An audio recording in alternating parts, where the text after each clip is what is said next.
नमस्कार दोस्तों। आज मैं आपके सामने एक बहुत ही ज़्यादा सेंसिटिव टॉपिक लेके आया हूँ, जो कि स्ट्रे डॉग्स का टॉपिक है। आपको पता है, अभी सुप्रीम कोर्ट का रिसेंट एक ऑर्डर आया है, जिसमें सुप्रीम कोर्ट ने ऑर्डर किया है कि जितने भी जो हमारे स्ट्रे डॉग्स हैं दिल्ली एनसीआर में, उनको आपको गवर्नमेंट को शेल्टर में रखना होगा। वो रोड पे नहीं दिखने चाहिए।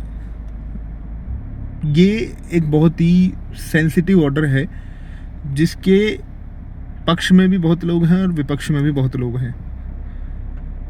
अब क्योंकि देखो, मेरी संवेदनाएं उन लोगों के साथ भी हैं जिन्होंने कुछ हिंसक कुत्तों की वजह से अपने चहीतों को खोया है, अपने घर वालों को खोया है, किसी ने अपने छोटे छोटे बच्चों को खोया है, किसी ने अपने भाई को खोया है। तो ऐसे बहुत सारे हिंसक इंसिडेंट अभी रिसेंट टाइम में हुए हैं, जिन पे ध्यान देना बहुत ज़रूरी था और जिनको एड्रेस करना पुलिस के लिए, लॉ एंड ऑर्डर के लिए बहुत ज़्यादा एक क्रिटिकल सिचुएशन बनती जा रही थी। अब अगर आप इस ऑर्डर का दूसरा साइड देखोगे, अगर आप विपक्ष को देखोगे, तो विपक्ष क्या कहता है, और मैं भी उस बात से बहुत हद तक सहमत हूँ। विपक्ष में बातें ये उठ रही हैं, देखो, अकेले दिल्ली में एक आंकड़े के अनुसार अकेले दिल्ली में 25 लाख स्ट्रे डॉग्स हैं। अब उन 25 लाख स्ट्रे डॉग्स को रखने के लिए आपको क्या चाहिए? अप्रॉक्स जो अभी एक सर्वे हुआ है, अप्रॉक्स उसके हिसाब से आपको 5,500 से 6,000 शेल्टर बनाने पड़ेंगे इन स्ट्रे डॉग्स को रखने के लिए। अब जब 5,500 से 6,000 आप शेल्टर बनाओगे, तो उसके लिए आपको फंड भी एलोकेट करना होगा, जो कि हज़ारों करोड़ में जाएगा। ठीक है, अब स्ट्रे डॉग्स के लिए आपने शेल्टर बना दिए, उसमें वहाँ पर ये डॉग्स रह रहे हैं।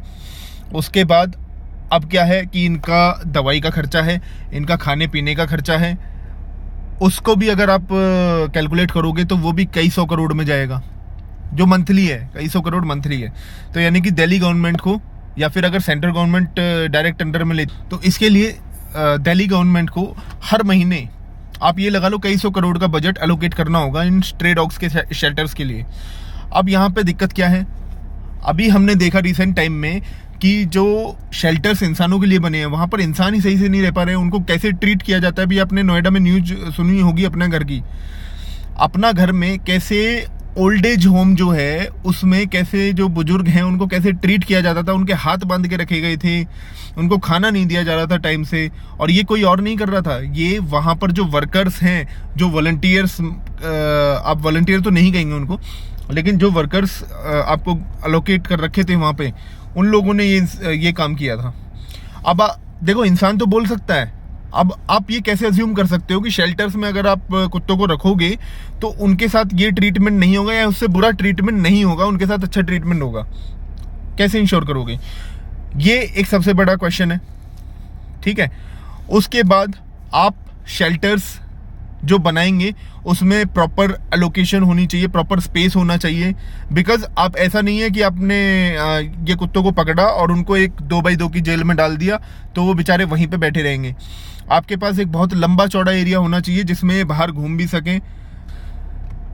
अब लेकिन ऐसा कोई इंतजाम होना बहुत ज़्यादा पॉसिबल तो लग नहीं रहा है, और इतना जल्दी ये होगा भी नहीं। देखो, इस बात में कोई दो राय नहीं है कि ये जो ऑर्डर आया है, इसको लोगों ने सपोर्ट भी किया है, और बहुत हद तक ये सपोर्ट करने लायक भी है, क्योंकि हम उन लोगों का दर्द समझते हैं। मैं उन लोगों का दर्द तो बिल्कुल समझता हूँ जिन्होंने अपनों को खोया है। अभी रिसेंट में आपने सुना होगा, एक न्यूज़ थी कि एक कबड्डी प्लेयर को रेबीज की वजह से उसका स्वर्गवास हो गया। अब ध्यान देने वाली बात यह है कि ऐसा हो क्यों रहा है।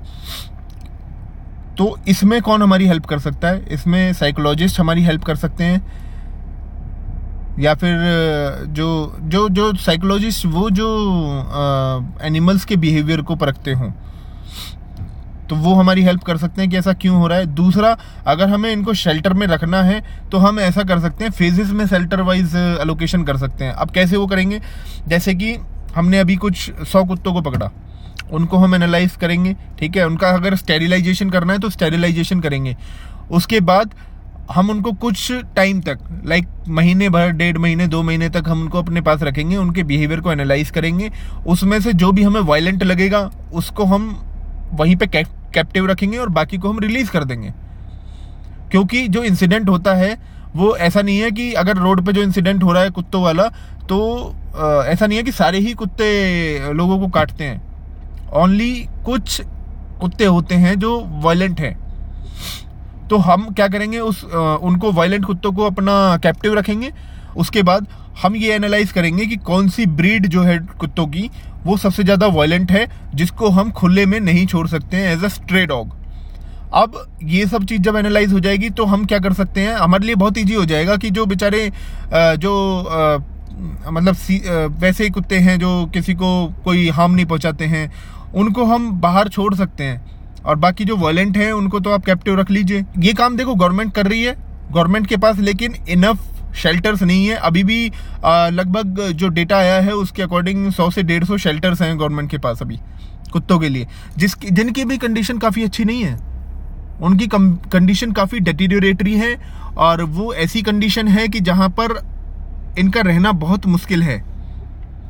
अब गवर्नमेंट के इस काम को बहुत हद तक जो डॉग लवर्स हैं उन्होंने काफ़ी हद तक आसान किया है, क्योंकि बहुत सारे डॉग लवर्स हैं जिन्होंने अपना शेल्टर बनाए हैं इन कुत्तों के लिए। वो इनकी सेवा कर रहे हैं, इनके लिए दवाई गोली खाना पीना सब इंतजाम कर रहे हैं, और ये आम पब्लिक करती भी है, क्योंकि जनता के अंदर दया का भाव तो अभी भी है, वो भी कायम है। अब दिक्कत ये है कि अगर हमारी लाइफ से ये जो स्ट्रे डॉग्स हैं अगर ये बिल्कुल गायब ही हो जाएंगे, मैं कहूँगा कि अगर इनको बिल्कुल हम जेल में बंद कर देंगे, कैद कर देंगे, तो मेरे ख्याल से वो एक सॉल्यूशन नहीं है, वो एक अच्छा सॉल्यूशन तो है ही नहीं किसी भी कीमत पे भी। देखो, डॉग्स को शेल्टर में रखने के बजाय हमें ये एनालाइज करने की ज़रूरत है कि ये वायलेंट हो क्यों रहे हैं, इसका रीज़न क्या है। अगर हमने वो रीज़न पकड़ लिया तो बहुत हद तक ये प्रॉब्लम सॉल्व हो जाएगी। क्योंकि अगर ये चीज़ एक बार शेल्टर में रखने वाली चीज़ एक बार शुरू हो गई तो अभी ये डॉग्स के लिए है, कल को ये गाय बेचारों के लिए भी शुरू होगी।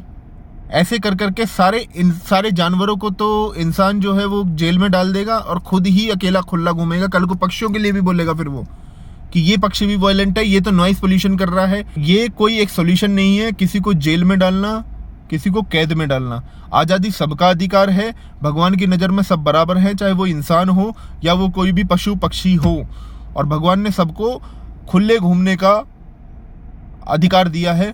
आज़ादी का अधिकार सबके पास है। कई हज़ार करोड़ जब गवर्नमेंट इनके शेल्टर्स पे फूकेगी तो उससे बेटर ये रहेगा कि जो इंडिपेंडेंट डॉग लवर्स इनके केयर में लगे हुए हैं, उन्होंने अपने शेल्टर्स खोल रखे हैं, और जो कुछ NGOs हैं उनके साथ कोऑपरेट कर लें।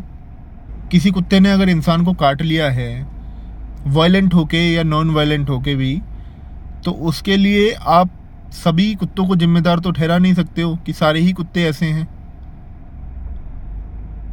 अच्छा, तब क्या है जब इंसान कुत्तों को मार देता है अपनी गाड़ी के नीचे कुचल के, जानबूझ के अपने पैरों से गला दबा देते हैं। कुत्तों के साथ रेप भी होता है, उस केस में क्या है बताइए? वो भी तो एड्रेस करना चाहिए ना हमें।